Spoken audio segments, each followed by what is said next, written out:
Meus queridos amigos, como é que vocês estão? Tudo na paz? 2024 já está se aproximando e você pode estar se perguntando: ações, fundos imobiliários, renda fixa, criptomoedas, o que o futuro desses investimentos nos reserva, não é mesmo? Quais são os investimentos certos para impulsionar as nossas carteiras em 2024? Vamos falar sobre isso aqui nesse vídeo. Quem já é de casa, deixa o like aqui para fortalecer a nossa parceria num dos últimos vídeos do ano. E o que eu tenho para te falar é o seguinte: como 2023 passou, 2024 vai passar. E se você ficar marcando bobeira, se você deixar para investir sempre depois que tudo estiver bem, depois que tudo estiver mais calmo, você vai perder dinheiro. Muita gente não investiu em 2023 com receio com relação aos ativos de risco, preferiu ficar mais na renda fixa e a gente está vendo, né? Olhando aqui para o que era esperado esse ano e o que aconteceu, a gente consegue ver isso muito claro. A gente tinha, no começo de 2023, expectativa de IPCA de 5,36%, PIB crescendo apenas 0,78%, dólar 5,28%, Selic 12,25%. E o que aconteceu? PIB crescendo praticamente 3%, Selic é 11,75%, IPCA por volta de 4,5%. E para 2024, o que a gente está esperando, né? O que o mercado está esperando, na verdade? Quando eu falo a gente, o mercado é a média das expectativas, nada mais do que isso. Então, para 2024, neste momento, de acordo com o último relatório do Boletim Focus, a gente tem uma expectativa de IPCA para 3,91%, PIB 1,52%, câmbio 5% e a Selic caindo aqui de 9,25% para 9% as expectativas para 2024. Então, o que eu digo para vocês? Esperem quem você quiser, o que você quiser, mas não dependa dessas previsões. Tá? Invista de forma que a sua alocação vai te permitir se beneficiar da alta dos ativos de risco. Se essa alta não acontecer, você vai conseguir continuar aportando tranquilamente, porque você tem também uma parcela da sua carteira em ativos mais seguros que vão te dar essa tranquilidade. Então veja as projeções, analise os ativos, mas saiba que pode ser tudo diferente. E aprendam o básico, galera. Aprendam pelo menos o básico para você entender os ativos. E aqui eu não estou falando o básico dos indicadores para você entender o que são LP sobre L, PVP, ROI, etc. Não. Aprende um pouquinho mais como que esses indicadores conversam, o que isso te fala sobre, né, os resultados da empresa, de que forma, né, a empresa está entregando seus resultados, para que você consiga analisar e investir com mais eficiência, com mais inteligência. E também não espere para comprar os ativos que você estudou, que você acredita, que você vê fundamentos só depois. Tá? Não deixe para comprar isso mais barato, achando que pode cair. Não. Se você já fez a lição de casa, se você já estudou os fundamentos, invista nesses ativos. Se você acha que o preço é interessante, pode cair mais? Pode, mas é um grande erro que eu já cometi também. Né, quando eu estava investindo, analisava, chegava à conclusão de que determinado ativo era bom, não investia, depois que já subia muito, não dá mais tempo. É um dinheiro que a gente deixa de ganhar e não recupera provavelmente nunca mais. Tá? Mesmo com o bom resultado que a gente teve em 2023, as projeções para o crescimento do PIB saíram ali de 1,5% em janeiro para 1,52% agora em 2024. Então, o mercado, de certa forma, reticente com o nosso crescimento econômico. No entanto, você vê, né, gigantes aí como o Bank of America, por exemplo, trabalhando com uma expansão de 2,2% para o PIB brasileiro em 2024. Criptomoedas. Tá? O Bitcoin ele se recuperou com uma alta de mais de 160% esse ano. Tá? E por trás de grande parte desses ganhos, a gente tem o otimismo que os reguladores dos Estados Unidos em breve vão dar ali o primeiro aval para um ETF que investe diretamente em Bitcoin. Um evento previsto para 2024 também conhecido como halving. Tudo isso ali juntamente com esse potencial de aumento de demanda pela criptomoeda, isso fez o Bitcoin saltar muito. O Bitcoin ainda está sendo negociado por cerca de $42 mil, bem abaixo do topo histórico de novembro de 2021, de quase $69 mil, e ali muita gente, né, começando a investir na máxima. Eu tenho uma exposição pequena a esse tipo de ativo, aos criptoativos por meio de ETFs e até posições pontuais também que eu tenho, mas é uma parte muito pequena da minha carteira. Eu acho válido você ter esse tipo de ativo, mas não acho interessante se expor demais a esse tipo de ativo. É a minha opinião com relação à criptomoeda. E se você não tem muito tempo para ficar estudando, analisando, acompanhando um a um, o ETF ali é um bom instrumento para você se utilizar e se expor a esse tipo de ativo. Nas ações aqui de elétricas, aqui no Brasil, a gente tem Neoenergia, Engie e Alupar, que são as 3 empresas que eu invisto no setor nesse momento. Continuo bem otimista com essas empresas para o ano que vem, acho que vão pagar dividendos e tem o papel dela na minha carteira de longo prazo. No setor bancário, no setor financeiro, eu invisto no Itaú, pela Itaúsa, e no Banco do Brasil. Muitos de vocês já sabem que acompanham o canal. Se a gente der uma olhada aqui nos indicadores da Itaúsa, um dividend yield de 5,7%, um PVP de 1,3%, uma valorização nos últimos 12 meses de mais de 34%, um ROI muito bom, que é o que me chama a atenção nas ações da Itaúsa, uma ótima rentabilidade, um bom retorno sobre o patrimônio líquido. Comprei bastante quando estava ali na casa dos R$8, R$9. Fiz muitos vídeos aqui falando sobre isso, a galera fazendo meme, que a Itaúsa só pagava 2 centavos de dividendo por ação, enfim. Quem aproveitou para comprar barato, tanto Itaúsa quanto outras ações de bancos, com certeza não deve estar arrependido nesse momento. Klabin e Suzano são 2 empresas que estão sendo negociadas por um bom preço nesse momento, na minha opinião, do setor de celulose. 2024 deve ser um ano mais equilibrado para o preço da celulose, isso vai permitir que essas empresas consigam seguir investindo e gerando caixa, que é o que eu acho mais importante, Nem olho tanto para o lucro líquido ano a ano aqui, no caso dessas empresas, como eu olho para a geração de caixa, porque aí são empresas exportadoras de commodities, então elas têm essa característica. Eu acredito que para 2024 são ativos interessantes, assim como o Gerdau também, metalúrgica Gerdau aqui, barata, PVP 0,62, também commodities, P sobre L 4,05, mas a gente olhando aqui para o EV/EBITDA, que é um indicador que eu gosto de analisar nesse tipo de empresa, 1,06, mostrando que a ação está descontada e mesmo que a empresa enfrente um cenário mais desafiador, ela tende a ser um bom investimento por esse preço, se você passar um tempão comprando. Não tenho Gerdau na carteira ainda, mas estou estudando a possibilidade de acrescentar ela na minha carteira em 2024. Então, não gosto de ficar acrescentando uma empresa só porque ela está barata, a gente vai ter sempre esse tipo de ativo disponível, mas se você vê que faz sentido para sua carteira, eu acho que vale a pena você investir. É o que acontece nesse momento com relação a Gerdau, na minha opinião.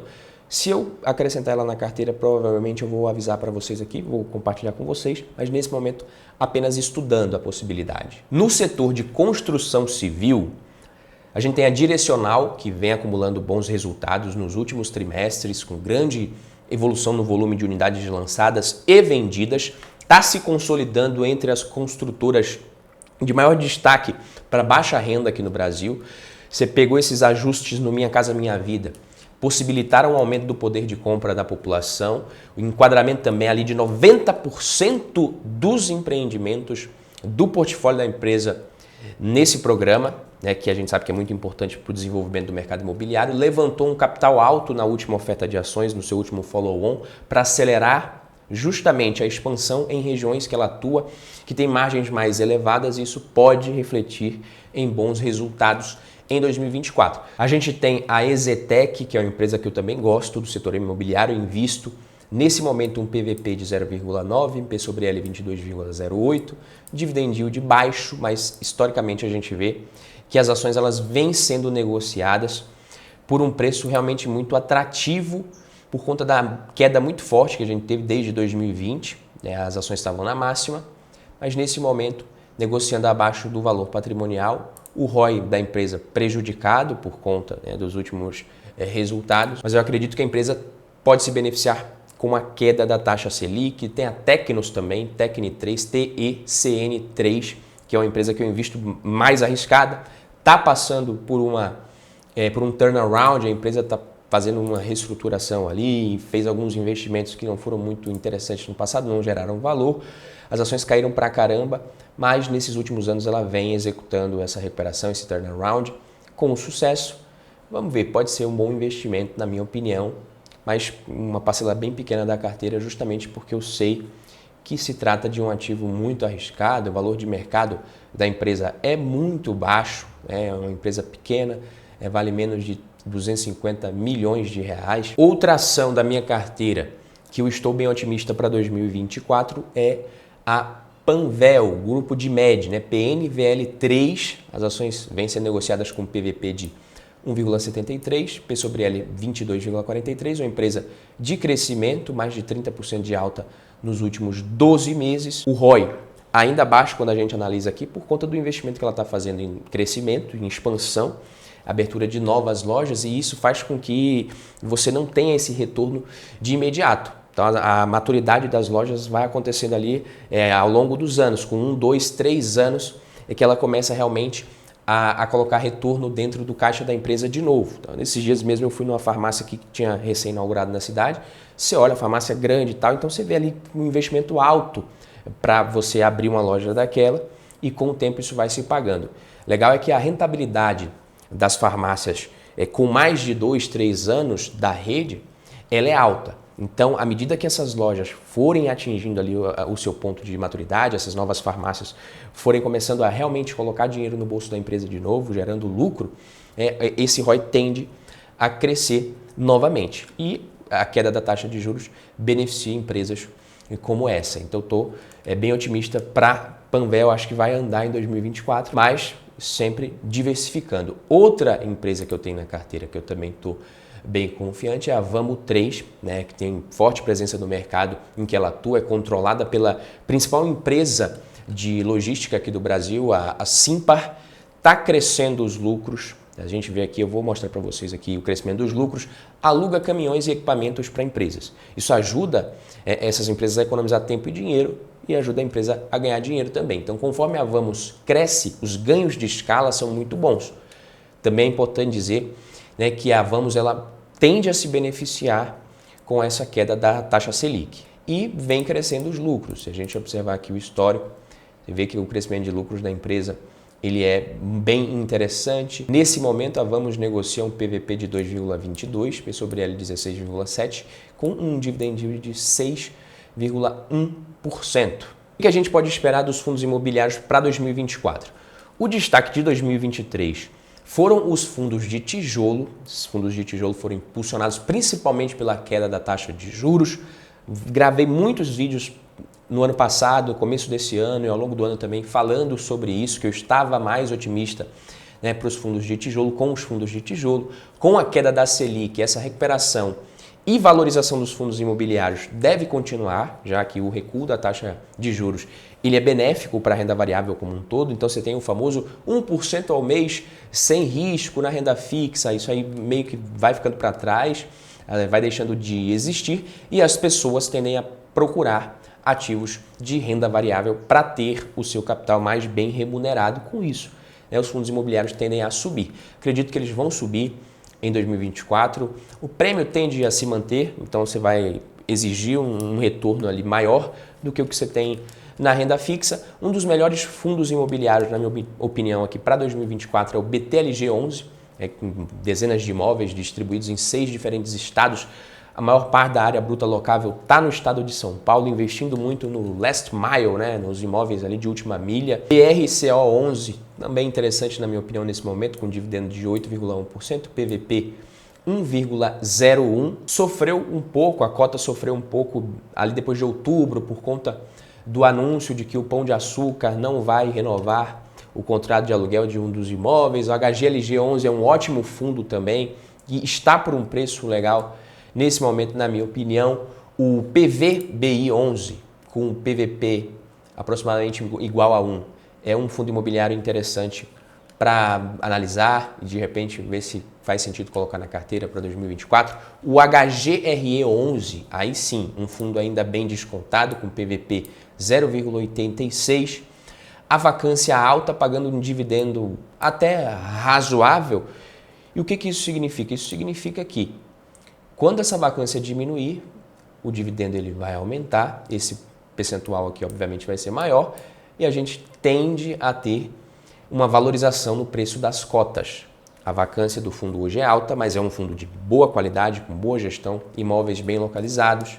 Então está sofrendo o que a gente chama ali de vacância. Então você pode comprar vacância, que é um termo que a gente usa, para quando o investidor ele compra um fundo imobiliário que está com a vacância elevada por um preço menor e depois que esse fundo se recupera e consegue alugar esses imóveis, esse investidor ele se beneficia. A gente fala que, e a gente chama isso de comprar vacância. É um fundo que está permitindo esse tipo de investimento com esse tipo de viés no momento. Para quem não lembra, o HGRE11 ele chegou a valer mais de R$200 em 2020, quando a gente teve aquela febre dos fundos imobiliários. Aqui a cota está reajustada pelos dividendos no investidor 10, mas o preço nominal chegou a bater mais de R$200 no comecinho de 2020, tá? Com relação aos investimentos em ativos internacionais, não dá para dizer que 2023 foi um ano ruim para quem investiu no exterior, só porque o dólar caiu, não vejo dessa forma. Eu acho que o VNQ é uma opção interessante, é um ETF, tá? Que é um pacote de investimentos que inclui pedaços de muitas empresas nos Estados Unidos que ganham dinheiro com esse mercado de imóveis imobiliários. É administrado pela Vanguard e oferece uma forma mais fácil de se expor ao mercado de real estate de forma diversificada nos Estados Unidos, que é um mercado que pode ir bem no ano que vem com o início do ciclo de queda dos juros por lá, da taxa de juros. Não foi muito bem esse ano, se você for ver, mas tem potencial para 2024 com o início da queda da taxa de juros. É um ativo até que paga dividendos. Se você for ver aqui, comparar o desempenho do VNQ, você vê que ele teve um forte desempenho até 2021, finalzinho do ano, mas depois caiu e agora começando a se recuperar. Eu acho que 2024 tem tudo para ser um ano muito bom para esses ativos, os real estate, investment trusts. Se você não quiser escolher individualmente, um ETF também tende a ser uma boa pedida. Mas independente dos ativos, busque sempre uma boa alocação, como eu falei. Muitas vezes os investidores concentram a atenção e a energia na escolha dos ativos individualmente, tentando identificar ali quais são as ações que podem bater o mercado, que podem explodir, mas diversos estudos já demonstraram que a alocação de ativos, ou seja, a decisão do percentual do seu portfólio que você vai ter em ações, em fundos imobiliários, em renda fixa, entre outros, isso tem um papel muito maior no desempenho geral no longo prazo do que a seleção específica desses ativos, entendeu? Então, uma alocação cuidadosamente planejada, isso vai te ajudar a controlar o risco, otimizar o retorno dos seus ativos, do seu portfólio, alinhado ali com seus objetivos financeiros de curto, médio e longo prazo. Então, a sua prioridade deve ser definir uma alocação e uma estratégia clara para você seguir. Depois que você tiver isso muito bem definido, aí sim você parte para a escolha dos ativos e vai colocar em prática aquela estratégia, aquela alocação que você definiu. É assim que eu penso, eu acho que isso é mais importante. Quem gostou e ficou até aqui comigo, esse foi o vídeo de hoje. Deixa o seu like, não esquece de se inscrever aqui no canal se você tiver curtido o conteúdo e tiver interesse em aprender mais sobre investimentos em 2024. Tamo junto, um abraço, até o próximo vídeo.